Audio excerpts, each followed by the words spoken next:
Welcome to I'd Print That.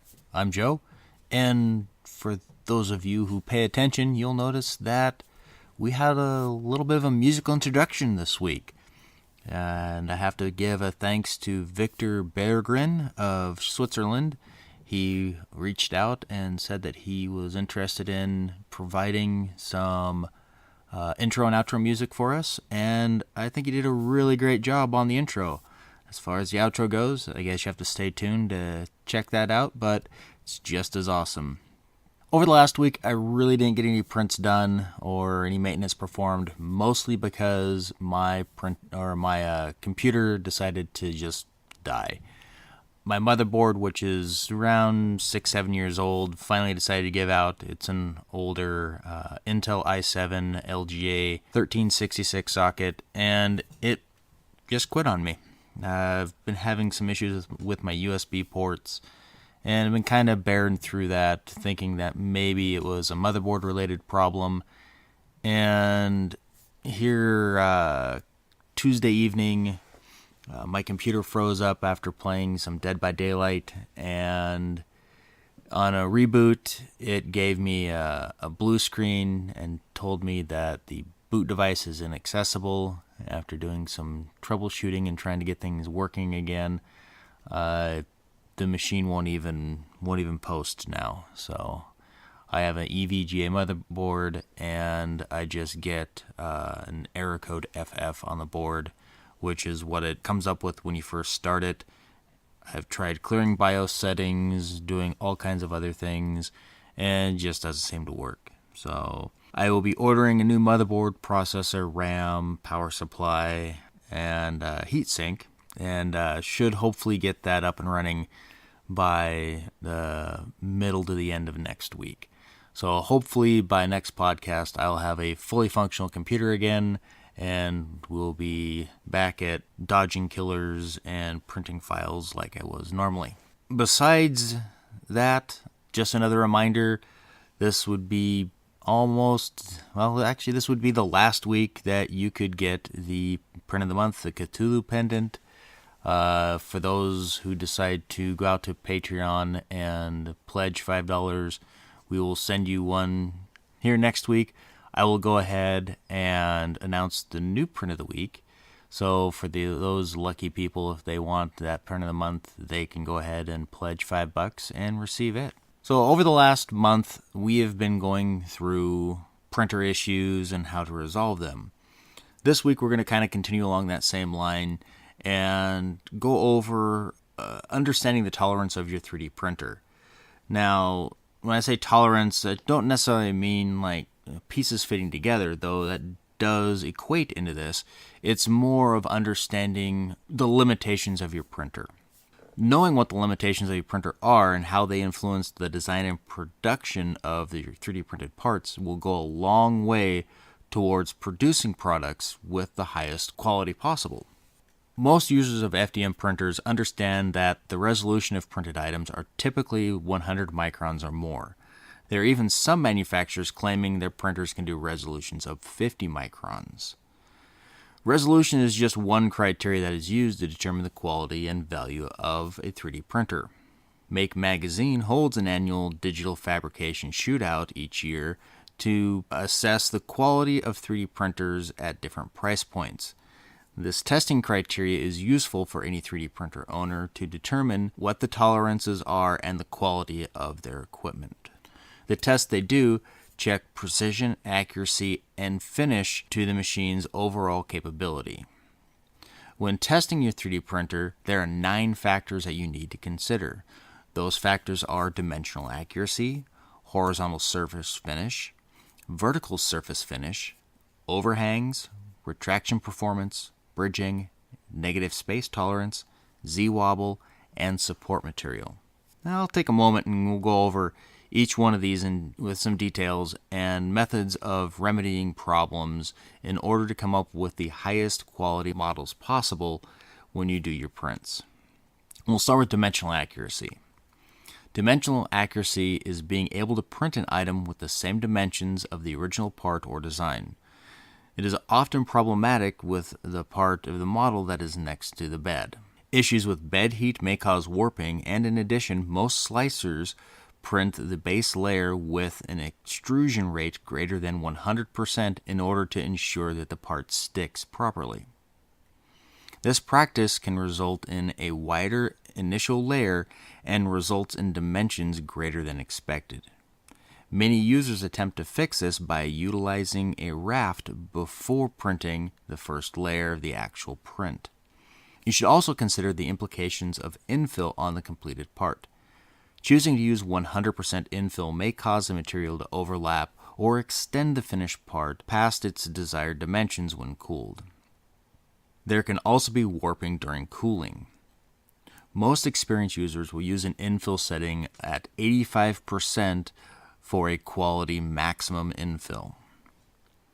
And finally, you should also be aware that the layer height set for the z-axis has a direct correlation to dimensional accuracy on the z-direction.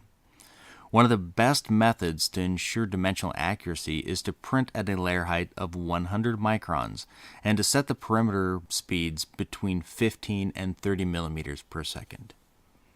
Now let's go over a little on horizontal finish. Next to warping and stringing, surface finish is one of the things that is most noticed by the end user. Surface finish is often material specific, with PLA having a notoriously poor surface finish. One method to improve the horizontal surface finish is to lower the top and bottom layer extrusion speeds to within 15 to 30 millimeters per second. It may also help to increase the count of the top or bottom layers to 5 just to ensure a smooth finish. In addition, you can use post-processing to improve surface finishes. Materials such as ABS are easily sanded and sealed, and a glossy finish may be produced through an acetone vapor smoothing process, which we have mentioned in the past. Most 3D printed parts as part of a finished product have gone through some sort of post-processing. The post-processing, like we say, is to generally remove the visible layers of the print. It really has nothing else to do other than making the part look a little more professional rather than just pulling it off a printer and kicking it out the door. In addition to horizontal surface finish, we have vertical surface finish. And the quality of vertical surface finishes are the direct result of layer height, nozzle diameter, and perimeter extrusion speeds. Increasing the number of perimeter layers generally does not affect the surface finish in the Z direction, but printer extrusion speeds and layer height should be adjusted for the best finish. You should take into account the type of source material that you're using when adjusting the extrusion speed and keep your layer heights between 100 and 200 microns. Additionally, post-processing will enhance the surface finish of a quality part or end product. Besides your horizontal vertical surface finishes, you have overhangs. Overhangs are the bane of designers and engineers when creating models for 3D printing. The general thought is to either position the part so there are no overhangs or to provide actual or 3D printed support material in the Z direction once printing begins. When 3D printing with overhangs, the best guidance is to remember the 45-degree rule. Most printers can print overhangs up to 45 degrees with little issues. And if you have your printer dialed in, you may even be able to print angles up to 70 degrees. Layer height reduction and a lower extrusion speed may assist in printing angles greater than 45 degrees as well. Another method of fixing the overhang issue is to design in chamfers or fillets in the solid model. This will assist the printer in adjusting for the overhang gap. In the end, trial and error while adjusting layer height and extrusion speed will reveal the maximum overhang angle your printer will be able to successfully print at. Retraction performance is another thing you should look into. Stringing can be a post-processing nightmare. It is often more apparent when attempting to print one or more models simultaneously, or when a model has large gaps or negative space. Stringing is a direct result of retraction length and speed settings for a particular print. This is something that we just covered here a few weeks ago. You can also check out an online reference guide just by Googling retraction, just say no to oozing. Now let's cover bridging. Bridges are printed flat sections that cross open spans in the middle. Printing bridges is something of an art. There are many enthusiasts who make videos of large distances that they were able to span on their printers. Using average print speeds, printing a span of 50 millimeters is common. Some printers can even do longer spans, and the length of the span may also be dependent on the type of material used. When bridging, keep the extruder speed between 20 and 30 millimeters per second. Remember that the faster the speed, the greater chances are for filament sags. Trial and error will be needed to find the optimal materials and speeds for your printer. Negative space is another thorn in the side of designers and engineers. This really comes into play when attempting to join prints or parts together into one assembly. Negative space dimensions are material specific and are affected by cooling and surface finish.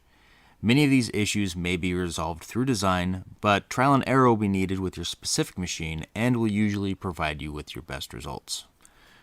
Z-wobble is a thing that we have talked about in the past and is entirely a mechanical issue.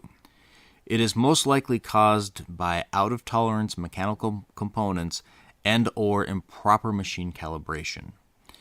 It is prevalent with Cartesian-style printers, especially those with dual Z-axis ball screws like a Prusa i3.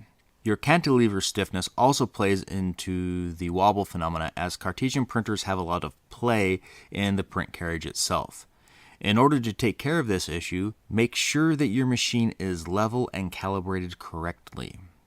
Some components do wear over time, so make sure that all screws, ball screws, bearings, and bearing rods are maintained, lubricated, and in good condition. If there has been some wear, you may want to replace those components. If you hear any grinding sounds or anything that you could attribute to friction, be sure to check the components and bed leveling process. Delta printers, on the other hand, have helped solve or at least reduce Z-wobble issues. Z-wobble is practically eliminated on a Delta printer due to less weight on the extruder housing, because most Delta printers utilize the Bowden solution, which keeps the extruder motor off the carriage. This solution has improved many of the issues associated with the standard Cartesian style printer. And finally, there is support material. No matter if you are new to 3D printing or if you have been printing for a number of years, you will understand the challenges of adding and utilizing support material. Older slicing software is notorious for printing support material that was almost impossible to remove. Today's controllers provide a support solution that is much easier to remove and often places air gaps between the actual part and the material forming the supports. You should utilize the 10% infill setting of line patterns at 2.5 millimeter intervals when generating supports. You can also include a raft with the supports to ensure that the support material sticks to the print bed. An air gap of 0.3 millimeters is normally the default, but you may want to adjust this setting on an as-needed basis. You should feel free to increase the infill settings and decrease the intervals should you need more support throughout the model.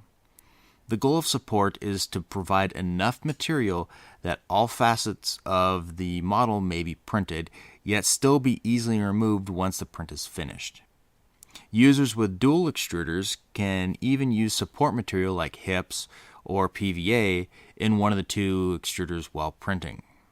To wrap things up, the quality of your 3D printed items hinge just as much on your understanding of your machine's tolerance and capabilities as it does print bed leveling, machine component leveling, machine calibration, and the design and positioning of the model that you are printing. I will post a link to some of the test print models. That way you can print those out to ensure that you know what your machine's capabilities are and what settings may need to be adjusted. It's always good to keep in mind that you need to be patient because it will take some time to get your printer dialed in fully. A printer that has been dialed in can be capable of producing truly amazing products that anyone can enjoy. And I can attest to this because I have printed some very fascinating things and they look amazing even without any type of post-processing. I'm still working on trying to get a picture of Pug with his pug, and I will go ahead and post that when I get that. I have found somebody to actually help out a little bit with the social media side of things. I've been distracted by work, and it has been lagging. However, as of the release of this, our YouTube channel should be up to speed, or at least it will be within a couple of days. So by next podcast, it will have a simultaneous release across YouTube, SoundCloud, and iTunes. That is pretty exciting. It has taken a few months to get up to date, but we're now to that point where those YouTube listeners out there will be able to do a full binge on 33, 34 episodes and not even be able to have to wait more than the standard 1 week before they get a new episode. So moving on into some news, a company called Scandy and PMD are going to collaborate to bring professional quality 3D scanning to Android phones. New Orleans-based company Scandy has been working towards making 3D scanning more accessible to the general public in its integrating with smartphones, tablets, and other platforms. In October 2015, the company launched a Kickstarter for the Scandy Sphere, a system that transformed panoramic pictures taken on a smartphone into 3D printable models. At this year's New York Tech Crunch, Scandy revealed that the new API for their 3D scanning and 360-degree panorama capture platform, which has given users the ability to generate their own 3D content directly from their smartphone. The 3D printing company is now partnering with PDM Technologies, a leader in time-of-flight 3D sensors, to unveil Scandy Pro for the Android platform built with Scandy Core.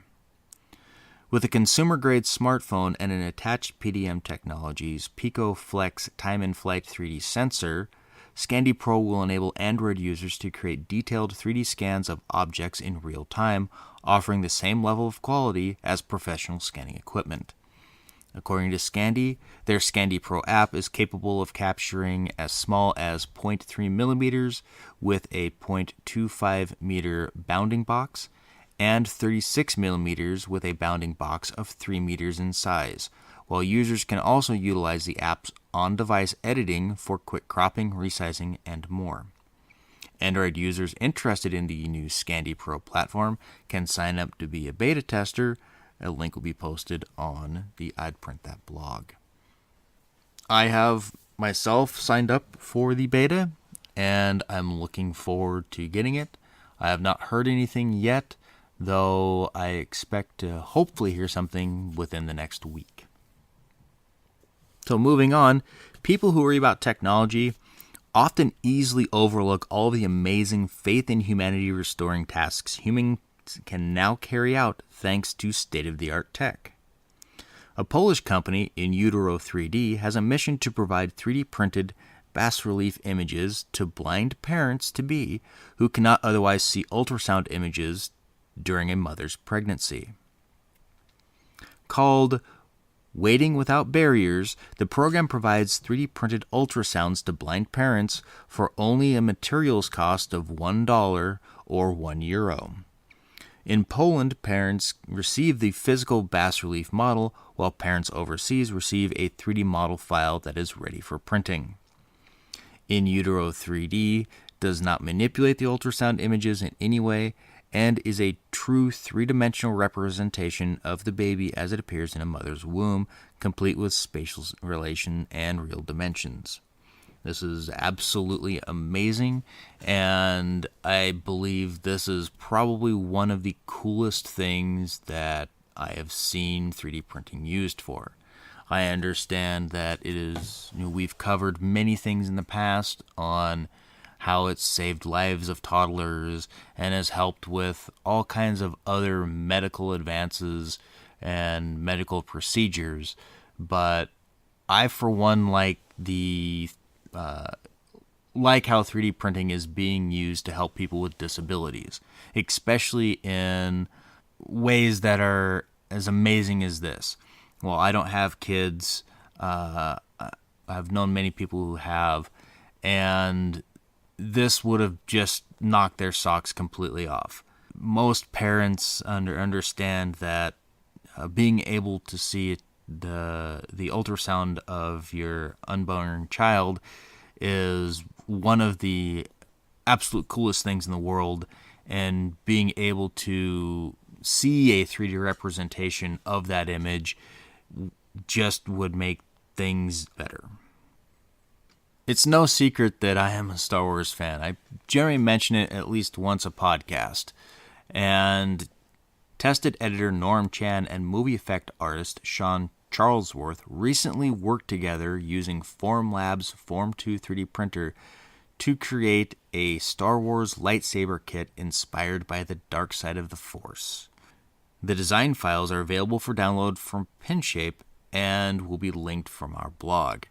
It is a sight to behold, and as I have built my own lightsaber, I can only imagine trying to make it look more realistic by adding 3D printed components like they have in this kit. While obviously you couldn't stuff electronics into this, it is a great cutaway to show what a lightsaber could potentially look like on the inside.